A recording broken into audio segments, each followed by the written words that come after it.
All right, we will start in 1 minute, folks, and we'll be ready to roll.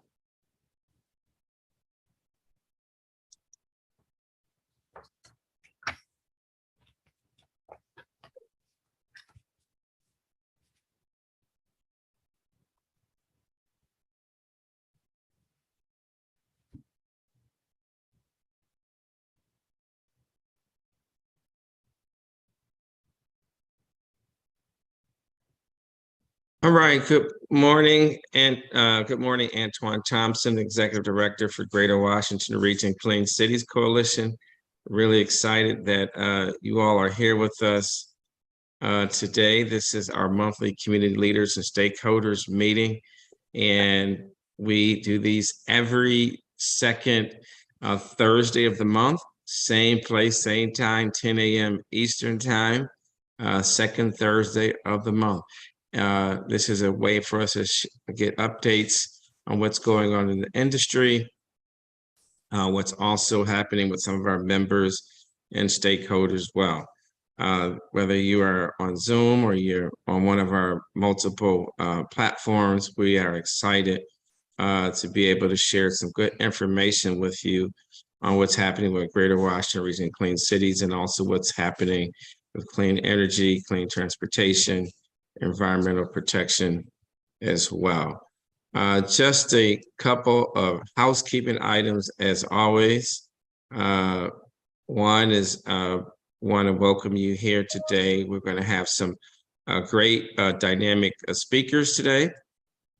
We also want to always make some announcements. One is if you are not a member of the Greater Washington Region Clean Cities Coalition, we'd like for you to become a member as well. You can easily become a member. They'll put that in the chat for you as well. We do have a number of big events coming up. One is next Thursday, May 18th, the Ron Flowers annual golf outing. And we're going to have an alternative fuel vehicle display as well. We're going to have some nice vehicles out there for people, and some different cars, hydrogen cars, electric cars, biodiesel trucks, and I think we even have some natural gas vehicles as well. So it's going to be really exciting. So that's 8:30 to 3 p.m. at Lake Presidential Golf Course in Upper Marlboro, Maryland. If you're not a good golfer like me, you can actually participate in the golf clinic as well. I think the golf clinic starts at 1 o'clock, but if you're a golfer, whether you're good or you're average, that kicks off at 8:30 a.m. and you can still register. So register today. Great networking, lots of fun. It includes a lunch as well, and there will be an awards reception. On May 24th, we're going to have a career expo as well. I know we have a few other events coming up before that, but this will be in Northern Virginia at the WISH Center, W-I-S-H, in Alexandria, Virginia. So that career fair is coming up very soon on May 24th. And we are looking for employers, right? So please share that information. We also have coming up as well on June 1st, we're going to have I believe it's from 11 to 1 p.m., 11 to 12:30 p.m. We will host an electrification of ports and boats, both resident, commercial, and personal recreational boats as well. That will be on Zoom. So stay tuned for that. We'll start promoting that on Monday. So look forward to the June 1st big event. So that should be really exciting. A lot of funding opportunities. So I wanted to mention before I go to our speakers, just a couple organizational updates. We had a really busy April, as many of you are aware. It was Earth Day. So we had a nice Green Drinks happy hour. Thank you to everyone that came out for the Green Drinks happy hour. Lots of networking. We will, starting in June, from June to the end of the year. We will host green drink networking opportunities once a month. And so look forward, we'll be announcing that the first week in June. So we'll let you know the site and location for that. We are looking for sponsors for the networking events as well. So a lot of great networking went on at that. We did have a number of webinars. We had one on Justice 40 as well. We had a grant writing webinar that was really good, trying to help people apply for some of these grants for clean school buses. And so that went very well. I want to thank the folks who participated on that. We also had a nice electric school bus tour as well. And for Earth Day, we did a cleanup too. And I want to thank all of our new members and people that renew their membership for this year. Spread the good word on some of the projects that we're working on. We are working on a great biodiesel project with DC government. And so they're going to be replacing a number of their diesel powered vehicles with biodiesel. And those vehicles are, I think one or two of the vehicles have actually come into DC with DC Water, and hopefully they'll get launched very soon. So that should be pretty exciting. So we'll keep you abreast of that. There are a lot of funding, and you'll hear about some of this in a few minutes. But we're really excited about a number of the funding opportunities that we have been successful with helping people get, but also funding that the coalition has been successful at. We are spending a lot of time. I want to thank Kim from our team. We just applied for a big EPA grant. Don't know if we're going to get it, but we got our fingers crossed. And we're working on about 4 or 5 grants this month as well, and try to raise money for our golf tournament as well. For those of you, some people asked, last thing I would say is, some people have asked about who is Ron Flowers. He was the first executive director of Greater Washington Region Clean Cities, who has many years of experience in the fleet space and clean energy space. Gave a lot to the organization. And so our board voted recently to name our golf tournament after him. Part of the proceeds from the golf tournament will go to graduating students so they can go to college or to a technical or training program when they graduate this year. So we're going to have a good time, but the part of the proceeds will go to provide about 3 to 4 scholarships this year. And as we raise more money, we'll increase the amount of scholarships that we can give.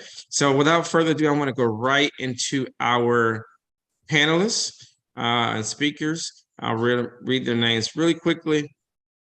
One is Brian Boer, who is the Senior Planning Specialist for Zero Emissions with the Montgomery County Department of Environmental Protection. He works with stakeholders across the county, including residents, business, property owners, and community organizations, and other governmental agencies. And Brian joined the county government in 2022, founding a career in consulting in electrification and energy efficiency field. Don Combs, president, treasurer of Colonial Bus.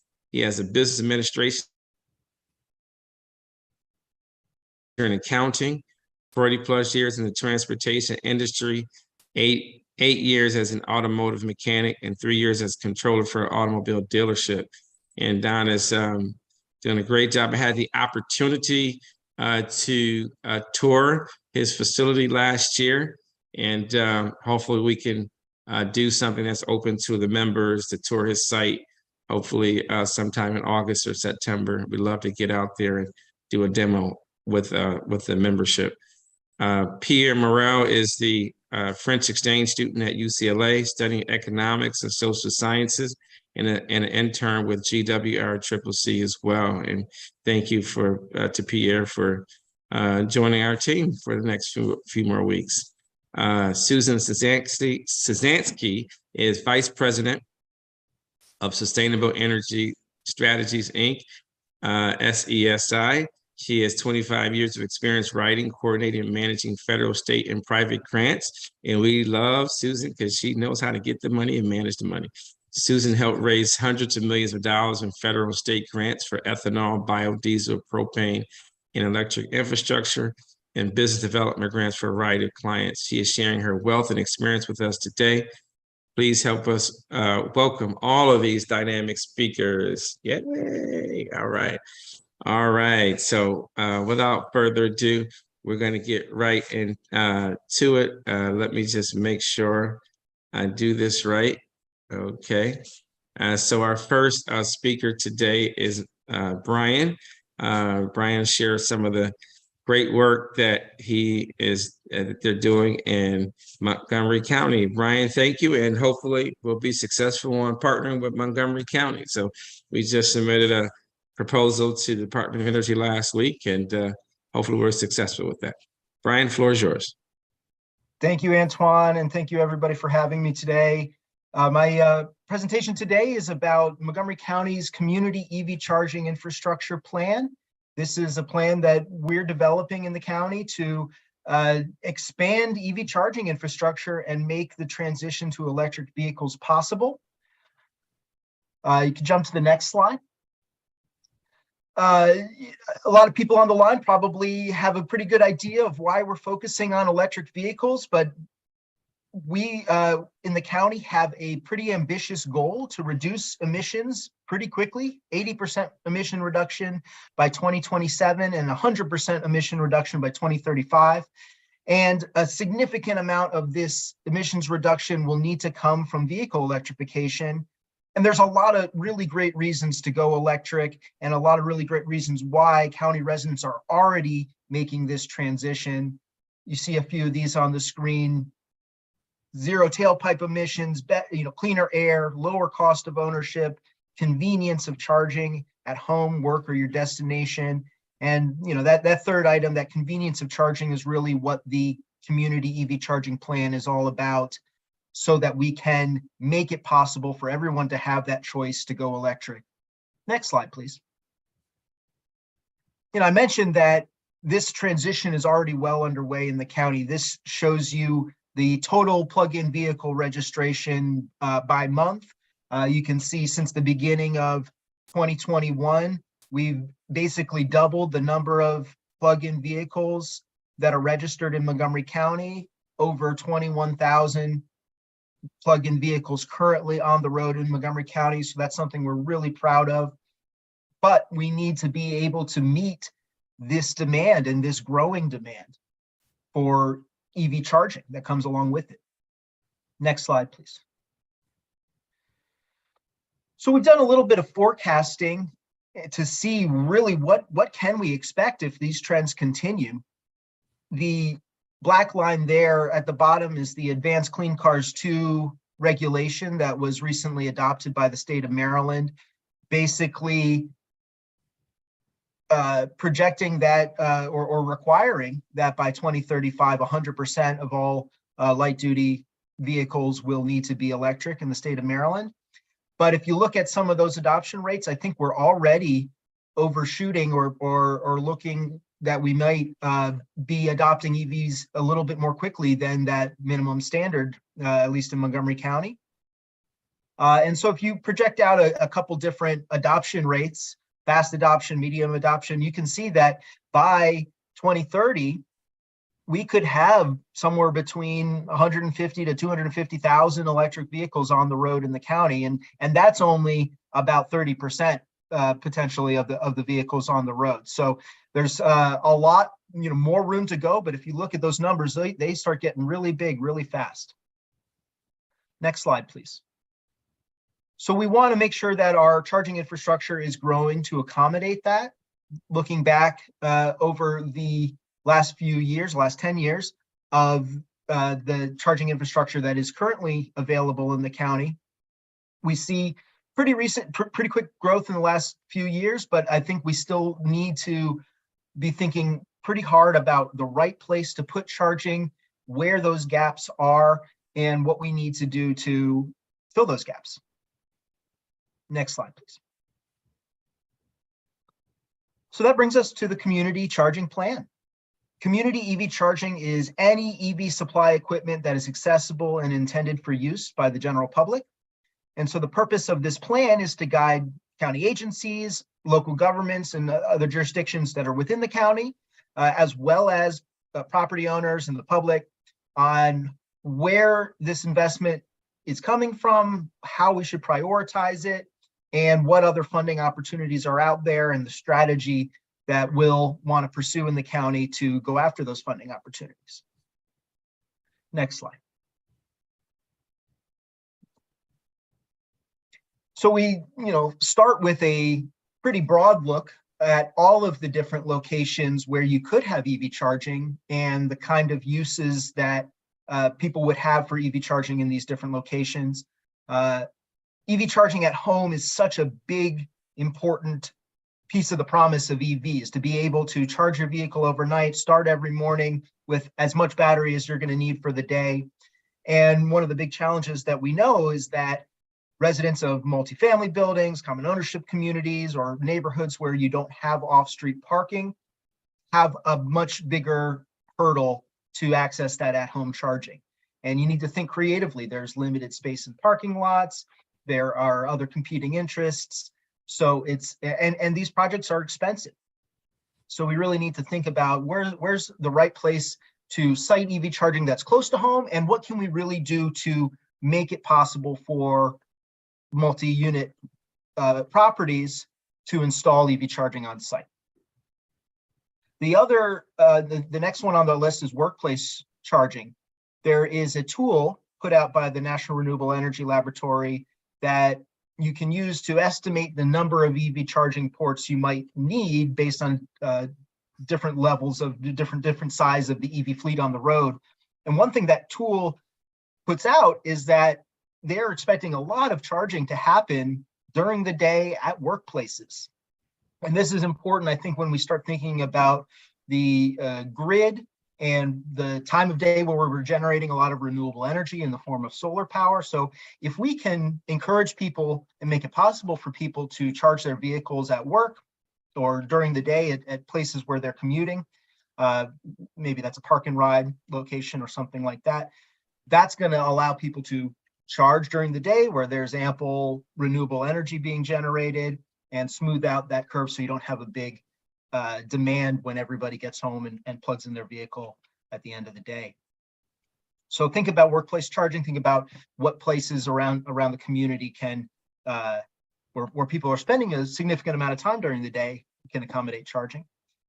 Next, of course, destination charging, retail and food service, major shopping centers, parks and trails where you'll go and spend some time outside, as well as rec centers, libraries, and other public facilities that serve all members of our community. And then last but certainly not least is the need to serve the commuting and travel use. So highway rest areas, convenience stores that are already part of our fueling infrastructure potentially, as well as I mentioned, park and ride and transit hubs where people can take advantage of multimodal transportation as well as personal vehicles, because we need to start encouraging people to have some of their miles traveled not be just in personal vehicles. We need to do more of that. Next slide, please. So when we think about all of these sites, we need to really prioritize where the focus should be. One of the key aspects in Montgomery County's climate action plan is to promote racial equity and social justice through our climate actions, recognizing that certain communities have been historically disadvantaged and need to receive more support in the form of climate action. So with a mind towards equity-based indices and tools that we have to look at where we can advance equity through our work. We also want to enable EV adoption for apartments and condos. I mentioned that above. We want to enable EV adoption in rural areas. Montgomery County has a lot of geographical diversity, and we have the agricultural preserve. So there's a lot of open space in the county. And so we need to make sure that our infrastructure is serving those areas as well. And then meeting the current high demand and the projected high demand is very important as well. I also mentioned on the previous slide, the multimodal transportation. And then finally, Montgomery County government is trying to electrify our fleet vehicles and be able to make sure that during an emergency, maybe a climate-related emergency, such as a flood or something like that, we still have access to this key infrastructure. Next slide, please. So one thing we have done through using these prioritization factors is develop a story map or a mapping tool that we can look at various layers and look at parts of the county, look where current infrastructure is located, look at some of the sites that we specifically have in mind, and see whether they, visually, whether they support these different goals. And on this slide here, you see a variety of equity-based census tracts that are highlighted. There are a number of different equity analyses that look at demographics, look at income, look at demographics, income, language proficiency. And so there's a Metro Washington Council of Governments has put out an analysis. Montgomery Planning has put out an analysis, as well as the Justice 40 census tracts that have been put out by the current White House. So next slide, please. All of these are available to explore, and as well as other data like current EV registration and current EV charging infrastructure on our Charge Montgomery story map. This is a tool that we'll be updating as new data becomes available and our plans come into better focus. So that's a tool that we're going to use to communicate our plans and make this accessible to everybody. Next slide, please. We're also collecting community input. We've had a survey out in the market for the last 2 months. It's actually, we're going to wrap up that survey this coming week. And we've asked people to prioritize the kind of sites they want to see, what kind of EV charging is most appropriate at those different sites, what amenities and features of those sites they think are most important, like lighting or other features at those sites. And so we can use that to decide how to focus our investment. And next slide, please. And that investment obviously is really big. The opportunity is huge in terms of the funding that is available through the NEVI program, and was passed in the bipartisan infrastructure law. $5 billion through the NEVI formula funding, about $65 million for the state of Maryland, and another $2.5 billion over 5 years for the discretionary grant program. So that's something that we're working on right now, trying to get our CFI grant application complete and turned in by near the end of this month. So, we're developing this plan, but we're putting it into action sort of at the same time. I think we didn't want to wait and make sure we had a plan all buttoned up before we do something, because this opportunity is here and now. But we're able to, since we've been thinking about this in terms of plan, incorporate a lot of these concepts into our grant application and really think about the need to promote equity and promote the other focuses of the grant. And as Antoine mentioned, we are also looking at other opportunities that are out there. There was an NREL cohort that is going to look to help jurisdictions with how to come up with funding for installing infrastructure and funding for different management models. And so we're really hopeful that we'll be able to work with Greater Washington Clean Cities Coalition and the NREL cohorts and Department of Energy on that program and be able to learn from others, but also share what Montgomery County is doing as well. Next slide, please. And so those were the slides I had today. Hopefully I didn't go over my time too long. There's so much to talk about, and I'm so excited about it. If you have any questions about what Montgomery County is doing, please don't hesitate to reach out. I'd love to hear from you. All right, well, let us get through our next speakers, and then we'll take all the questions at the same time. But thank you, Brian. A lot of great information, and you're doing a great job over there. Next, we'll hear from CEO, Mr. Combs. The floor is yours. A lot in the industry. You're pivoting and tell us about some of the good work you all are doing at Colonial. Good morning, and thank you, Antoine and the GWRCCC group for inviting us into this program today. We want to talk about fleet electrification. We are a bus dealership, and we have been for 41 years. But about 15 or 20 years ago, we started doing all types of alternate fuels technology, propane, CNG, and we still do a lot of that stuff. But about 3 or 4 years ago, we started getting more into fleet electrification. And for us, fleet electrification has to do with class 2 through class 5. We don't want to compete with Ford or the Toyota or any of the class 1 vehicles. And we're not ready to completely build all-purpose built school buses or over-the-road trucks or things like that. So we sort of concentrated on the middle there. And so we thought today we'd like to talk a little bit about fleet electrification and where to start. How do you start? If you're just getting used to this idea and you know that you'd like to have some fleet electrification, we want to help you get started down through the path. It's a lot like a funnel where you would just bring it down and you start using the pieces that you know about your scenario, not only your vehicles, but your admin people and your budgets. But yeah, we can help you get started. So today is going to be very generic. It's going to be very simplistic, but know that we can get you started into being very specific. So probably what happens is somebody tasks you to make us green. Well, what's that going to mean to you, and what does it really mean to them, and what might it mean to those constituents? Apologies, I got a little bit of an allergy thing going on. So where do you begin? Well, fleet description. You want to look at what's going on in your fleet and what is your fleet like? I mean, maybe you're a significant county or a medium to large utility, small to medium locally owned transit, college campus, hospital group, and others. All of them are unique, all of them are applicable, and we serve all of them.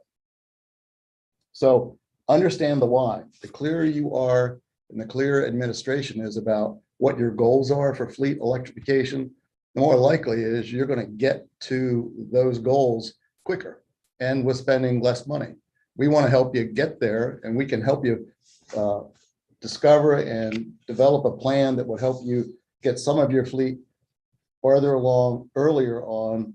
I mean, one of the things that's been a challenge in our group of classes has been, if you want an all-electric vehicle, well, you put your money down and a lot of it, and you wait 18 to 24 months to have an all-purpose built vehicle developed and sent to you. There are other things that can be done in the meantime, and we're going to talk about those as we go farther along here. But make sure that you understand the why. And if somebody hasn't helped you understand the why, when they say, well, make us green, ask them, what's the why? Why are we doing this? Not just because the public wants you to do it, but because there's value in it. And let's establish what that value is and then use those as the parameters as our goals.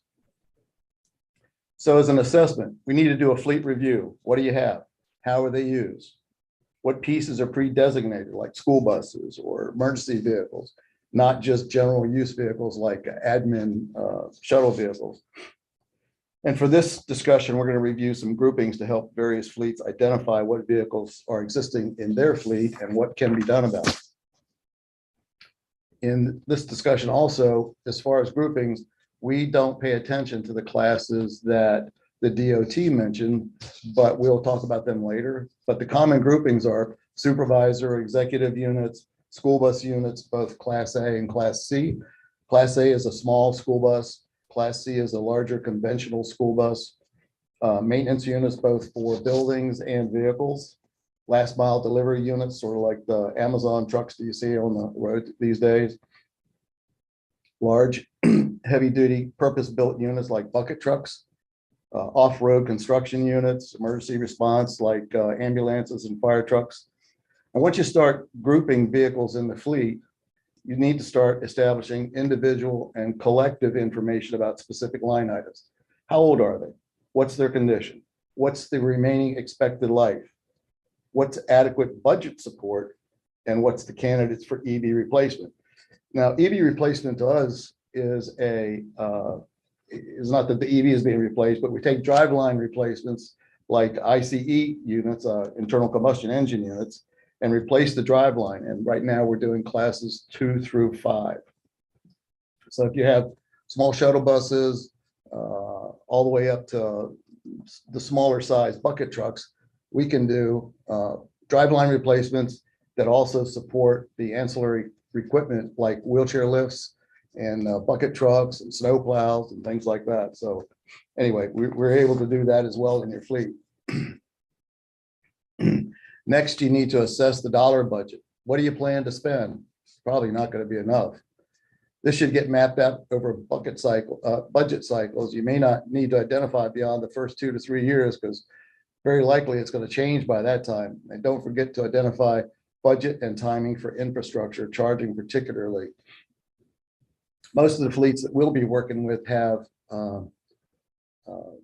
private depots. In other words, the depots are dedicated to their use only, their fleets only. And so could they use outside charging facilities? Yes, they could. And as Montgomery County and others are expanding on their charging facilities, we're going to have one here at our facility. We're considered a 1 mile off the interstate location, and we will have access to public charging by late in the year. Once EVs are in service, how do you plan on supporting the vehicle maintenance beyond the basic OEM? These are areas you most likely already have experience with, but what EV experience exists in your shop?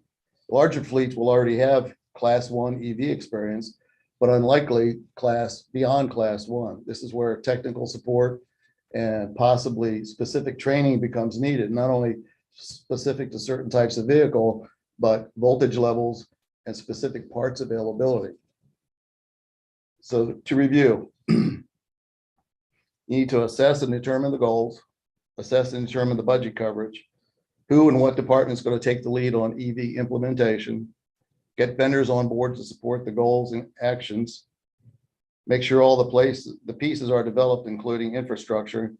Consider FEAAS. This is probably not something you've heard yet, but that's Fleet Electrification as a Service. There are vendors that can provide vehicles, infrastructure, maintenance, monetize credits and grants, and funding coverage, all as a service. Lastly, we'd like you to come see our ICE replacement conversions at our place in Monrovia. We've done about 2 dozen so far, and we have about another 2 dozen on the schedule. And they've been Dodge 150 or Ram trucks, E450 shuttle buses, Mercedes-Benz Sprinters. There's just a bunch of stuff going on in our world. And lastly, I earlier today mentioned that Empire Clean Cities has a display going on at the New York City Expo area, and we happen to have a E450 small bus there. It's in the background for the Empire Clean City. So yeah, please come visit with us. My phone number and email is going to be on the notes that Kim's going to get later. Please feel free to call or email, and we look forward to speaking with you. All right, Don, there are some questions for you in the chat, but I want folks to know I had the opportunity to go out to Don's shop. Don, hopefully sometime in July or August, you'll let us do a tour at your place so people can see how you're converting these vehicles. We will have one of his vehicles out at the golf tournament next week, but we'd like to do a shop visit at your place, and we'd like to do that. Maybe have some nice lunch for us when we come out and see it. So we can do that too. All right, great. Well, we'll look forward to that. There are some questions, but we'll take them after our next couple of speakers.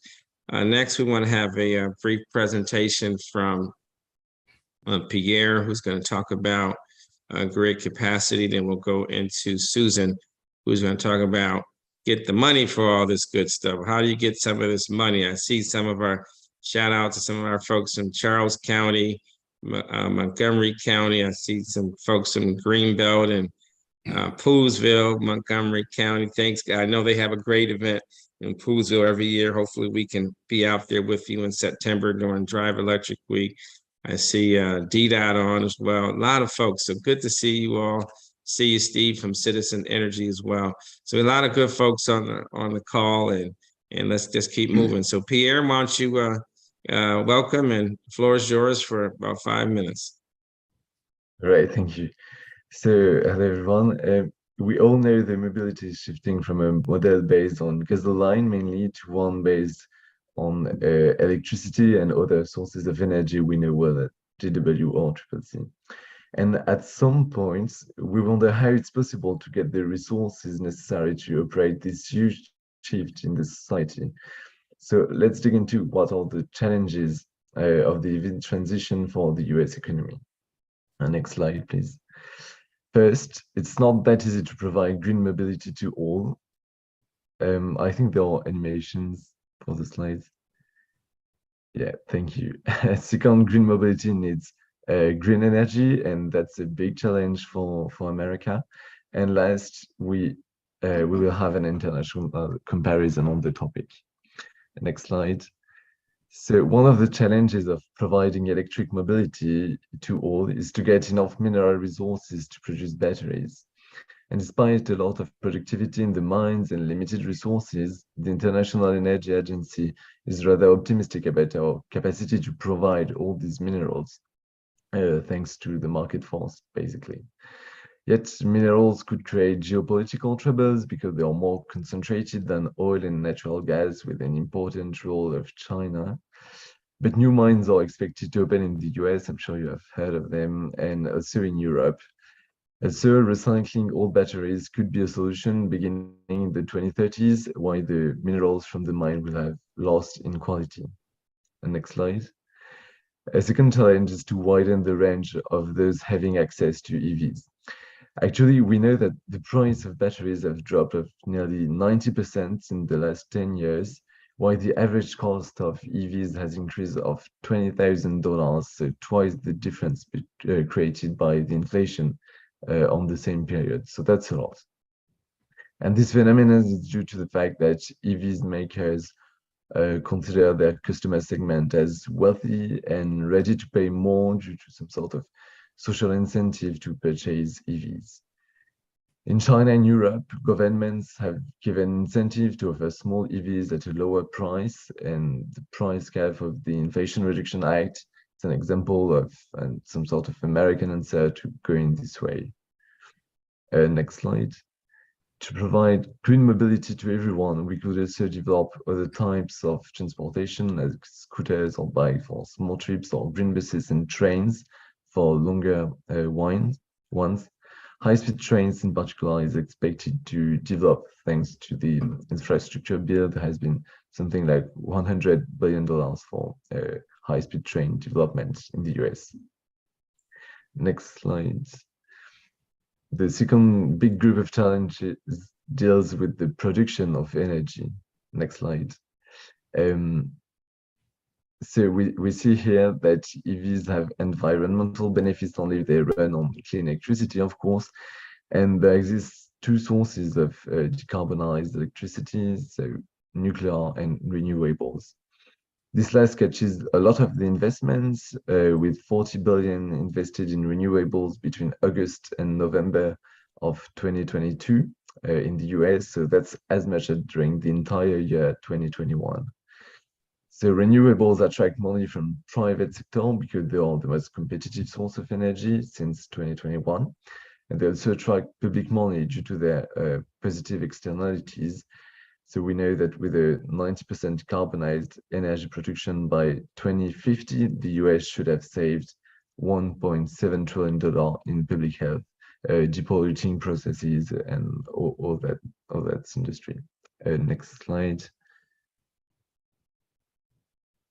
Yeah, so here you see the animations too, if you can. So we can see the share of electricity, electricity generation by the different sources of energy, with a growing importance of gas in particular, and renewables are supposed to take more and more importance in this mix. Please. Next, yeah. So that's what I said, yeah. And next slide. Thank you. So let's see how our needs of electricity will evolve. On a yearly base, we have to increase the production by 2% per year until 2050, while it has grown by 2.6% yearly between 1975 and 2005. So it should be feasible, even if it's a big challenge, of course. Next, on a monthly base, we see big variations over the year, with more energy needed during summer afternoons. Next animation, please. Due to air conditioning and charging of cars, especially, so summer afternoons are really the moment where we consume the most of the energy. And next, please. Daily, there is a peak of production around midday due to the sun, and also a discharge of batteries at the end of the day. So we can try to compensate the variations of renewables production throughout the day and throughout the year by technology like batteries or smart charging for EVs, which can be very efficient. But we also need firm capacities, and that's why most experts consider that the target of 80% of renewable energy in the energy mix is consistent, because the last 20% would have a disproportionate cost. Same way as nuclear power, the other clean energy source can help. Next slide. I think we can pass this, we won't have time. Yeah, to the next. So for international comparisons, again, thank you. Two examples can be relevant, the only ones of China and the European Union mainly. So next, please. China relies mainly on coal-fired electricity, but it's the main actor of the industry of renewables and has quickly growing 35% carbon-free grid. In just the first half of 2022, the country has invested another $100 billion in solar and wind. That's a lot. And it puts China in a very good way for reaching 80% of renewables in 2035. But what about Europe? It has currently 25% of its electricity produced through renewables. So it has known a real energy crisis and has turned towards renewable to increase the energy supply with the Ukrainian war. And the goal of the European Commission is to reach 45% of renewables in 2030. And despite ambitious recovery plans during the pandemic, the European Union is trying to find an answer to the Inflation Reduction Act, but because it's not a federal government, it takes longer, and a lot of discussion are currently happening. Next slide. For what about EVs abroad? Half of them are sold in China, and the government there subsidizes 33% of the price of cars up to $12,000. So that's a lot. And they also have a market with more small cars and efficient ones. In Europe, there are no European subsidies as so, but state ones, and they are around $5,000 or $6,000 in average, but it depends, of course, on every state. Right, so this was a lot of information. I hope it has not been boring. And as information is the best of all weapons, I hope you have learned a lot on these key challenges, and that we, with the help of the Greater Washington Region Clean City Coalition, we will be able to overcome them. Thank you.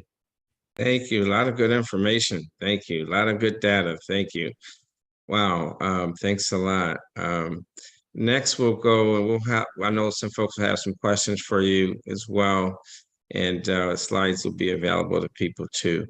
Let's go to Susan. You know, a lot of funding out there for all the different type of fuels, and we know you've been at it for a long time, and you had a banner year last year and working on a banner year this year, helping people get money. So why don't you share some of the good funding opportunities, some of the things you all have been doing as a member and state court. We know Jill is out taking, I think her son is graduating today. Yep. And we congratulate her son on his progress and his graduation. The floor is yours. Very exciting. Thank you. Well, Kim's getting up the presentation. Thanks, Antoine, for allowing us to talk here today. There's so many grant opportunities out there, as Antoine just said, that there's no way I can talk about all of them for you today. So I will give a brief presentation on some of them that are available right now. I'll also, if you have any questions or want to talk about funding opportunities or how to write grants, please feel free to give our office a call and somebody would be happy to talk to you about that. At the end of the presentation, I've got a couple of slides that have resources on both the grants that I'm going to talk about with links to them, as well as some grant writing information or websites that would help you and hopefully answer any of the questions that you have. And Kim's going to make this available at the end when we're done. Next slide, please, Kim. Here's some federal grant programs that I've listed out here that we thought might be interesting to stakeholders in general. The beneficiaries are on the far right column, and we've kind of indicated that they're good for fleets, retailers, marketers, or distributors. From this slide, I'm going to talk about a couple in particular programs that are interested to fleets and biofuels. Biodiesel is here right now. Electric is a great opportunity to reduce carbon, but biofuels is here today. Currently, there's information out there that says like 50 B100 vehicles can be in a fleet at the same cost as one electric, and that doesn't even include the infrastructure for the electric or the tanks for the biodiesel. So although electric is coming, it's going to take a little longer. So biofuels is here today. And so that's what I'm going to kind of accentuate in this presentation right now. Some of the grants that I'll talk about are HBIP, DERA, CMAQ. There's also a FAA grant for sustainable aviation fuel. And CMAQ and DERA grants are also available for ports. Next slide, please. In addition to federal grants, there's also loan and loan guarantee programs. You can secure up to 1 billion, yeah, with a B, through these programs for producers and manufacturers. The programs save manufacturers millions of dollars. I've listed 5 up in this chart.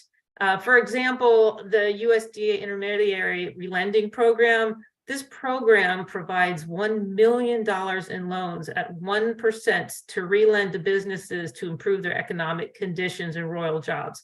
So you can save millions of dollars just through low interest rates or getting a guarantee so that your bank will allow you to have the money. Next slide, please. In general, a few of the grants included that I'm going to talk about, the deadlines may have passed for 2023 because concept papers needed to be submitted before you could submit a grant. I'm going to go ahead and talk about them now because often programs take quite a long time to plan. And so you can plan this year so you can write the concept paper for next year and then apply for the grant. Also included in my presentation, I'll discuss, for example, this one says there's a 50% cost share. You'll see when you look at the grant opportunities that they do require cost share most of the time. But in order to be competitive, we recommend that you over submit. So if it says a 50% match, you'll be more competitive maybe with a 55% or above match in order to get that grant. The first grant that we're going to talk about is the USDA Higher Blends Infrastructure Incentive Program grant. You might hear of it as HBIP. This one's been around since 2020. USDA has invested more than $77 million in projects, and those are expected to increase the biofuel sales by 1.2 billion gallons annually, and every gallon of biofuels replaces one of petroleum. Next slide, please. The EPA's Diesel Emissions Reduction Act, reduction grant, is to reduce diesel emissions resulting from facilities providing goods or the vehicle servicing those facilities, particularly in low income and disadvantaged communities. This is one that Antoine talked about earlier. DC Water and DPW both have B100 vehicles currently that they are replacing their old garbage trucks and heavy duty vehicles. The projects have been out for a couple of years now. Antoine's got one of these grants. There's currently probably over 20 B100 vehicles out there. It replaces about 95% of the petroleum in one of these vehicles, and it can be done right now. Incorporating the B100 Optimus technology is about $25,000 per vehicle, and it can go on any of the diesel vehicles currently on the road or new vehicles. So it's a great substitute that, as I said, can decrease petroleum today as soon as that B100 fuel gets put into those vehicles. Next slide, please. There's the CMAQ program, which is the Congestion Mitigation and Air Quality. This one is by DOT. There are eligible projects for replacing diesel in medium duty and heavy duty vehicles. And it's also does related charging equipment. Alternative fuel projects, vehicle refueling infrastructure for non-road vehicles or non-road engines are also included. There's several $1 billion available, but this is by state. So you need to contact your state coordinator on this. Last year's these are formula grants, and the states have between $10 million and $505 million for these. And it's a formula. So you contact your state coordinator to determine what the deadlines are and what you can do. Some of the projects eligible are EV activities for charging, commercial charging, public transportation charging, workforce development. Applicants include states, tribes, localities, transportation providers, and nonprofits. It's a once-a-year grant program, and it's on annual basis. And the match is determined by state.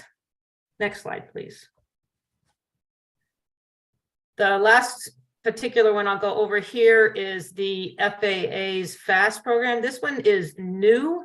It's a developing grant program, Fueling Aviation Sustainable Transition. It's focusing on sustainable aviation fuel, and it's for a person or entity engaged in the production, transportation, blending, or storage of sustainable aviation fuel in the United States, or the feedstocks that could be used to produce these sustainable fuels. We're expecting the cost share to be 75% or 90%, depending on the grant project.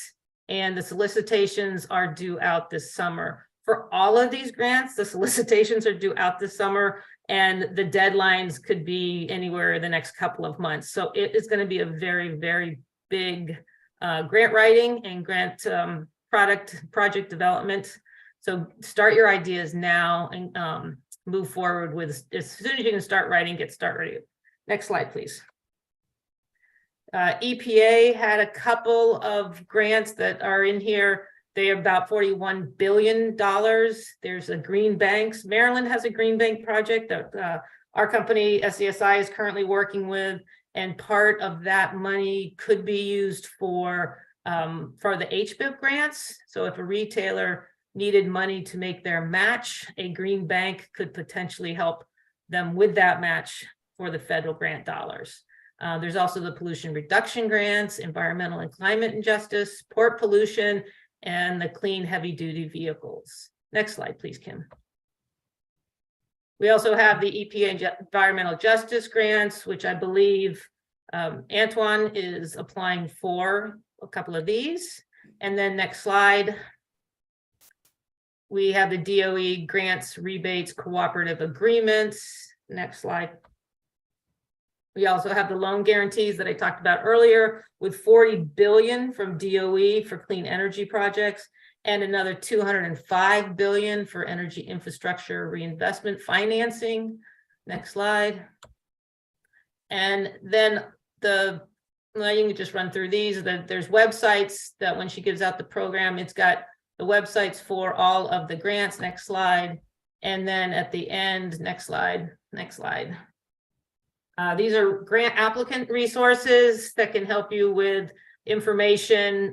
If you don't already have one and you're interested in doing a federal grant, you need to get a SAM account, which will take you a while. So if you are not getting a grant right now, you should get one anyways, because if you are looking to get a grant, sometimes you don't have enough time to get this and you have to have it. So if you have any trouble or you don't know what it is, you can give us a call. But if you're ever interested in getting a federal grant, you're going to need a SAM account to move forward. And it's not an easy thing. It's simple, but it takes a while because it's a federal government thing. Next slide. Here's my contact information as well as Jill Hamilton, and that's our office number. So if you email either one of us or give us a call, we'd be glad to help you. Thank you. Wow, that was a lot of money. Try to go through it fast. That was a lot of money. I don't think I didn't see any 100,000. I just saw billions and millions and billions. It's incredible how many bees there are out there. Oh my God. And the thing about it is, as you indicated, it's so much money, federal, state, local, private money, private capital, foundation money, just so much happening. So there's enough room for everyone. That's why collaboration is important. We did have a couple questions. I know we're running close on time, but Susan, do you work with the public sector and private sector around applying for grants? Yes. Yes. Yeah. All right. So nonprofits, private, public, municipal, any of the above to any degree. You can give us a call and ask us questions, or we can help you with writing or editing or help you with SAM, whatever you like. Don, there was a question from the city of Greenbelt from Steve. He said, Don, how does drive time replacement compare with new vehicle purchase in terms of lifetime cost of ownership? Well, it depends on the vehicle class and depends on the range of the vehicle, but I think you're going to find that a class 2, for example, that's been converted to all EV is going to give you as good a range, not as good a range as all gas would do. But if it's properly matched, you're going to get a good return on your investment, and you're going to find that it's a very, very suitable replacement. Awesome. And then Brian, I know that you all have the microgrid project out there, and some of the other transit buses you're doing out there as well. Have you all also looked at all the other fleets that you have out there? I mean, you have how many vehicles do you all have estimated in your fleet right now? I might be wrong on this. I think it's somewhere around 3,000 vehicles in the Montgomery County government fleet total. So and the policy that Calvin Jones, who's our fleet manager, has been pursuing is EV first. If there's an electric option for that vehicle, that's what he wants to recommend anytime a vehicle comes up for replacement or new vehicle. So yeah. That's our approach, and we're also trying to incorporate that into our EV charging planning and looking at sites that are going to really enable us to have more electric vehicles in our fleet. Susan, I know I want to first thank you for Prince George's County. You all worked very aggressively on a proposal for them to help them with getting a Maryland grant. I don't know if they're going to get it. Prayerfully, they will, around doing some retrofitting. What do you recommend as local and public and private sector leaders think about making immediate reductions, and how do you help them make what one last advice would you give them as they think about making immediate impacts on their climate goals? Getting a B100 technology and also working with flexible fuel vehicles or E85. You can also change out all of your DC water, and DPW right now are also working on a program to slowly incrementally work in all vehicles that are unleaded will be E15 or 88 unleaded, which is a great start. You don't have to change out any infrastructure, and you're reducing your petroleum right there. And then on the biodiesel front, it's very inexpensive to work with your fuel provider. You can call us, we can help you with the B100, and to change out the vehicle fuel with Optimus technology. today, and you can put it on older vehicles, because a lot of these heavy duty vehicles last for, 10, 11 years. And so they're going to stay on the fuel in the fleet. So you can put the B100 technology, go through your 11 years, and not through those 11 years, you are using a clean burning alternative fuel. Thank you. Thank you. Well, folks, we are out of time. I want to thank you all for being here. Remember, next Thursday, we'll all be together, right, at Lake Presidential Golf Course. So, Steve, I'm looking forward to seeing you out there if you can make it. I'm not a good golfer, but I'll be there having some fun, and hopefully Brian and everyone can be there. I know, Don, you and your team will be out there, but let's put our hands together, do a virtual hand clap for our speakers. They did a great job. Thank you. Thank you. And if there's a workshop or some speakers you'd like to hear from at this meeting, of course, we do everything, a lot of events throughout the month, but this is a time that where we can have every month different stakeholders, different members, different organizations, both public and private. If you want to hear from someone, send me an email, Antoine Thompson at GWRCCC.org, and we'll get them on one of these meetings. Thank you all, and have a great day. Thanks to our team and Thanks, staff for Antoine. helping to make this happen. Bye-bye. Thank you. Thank you.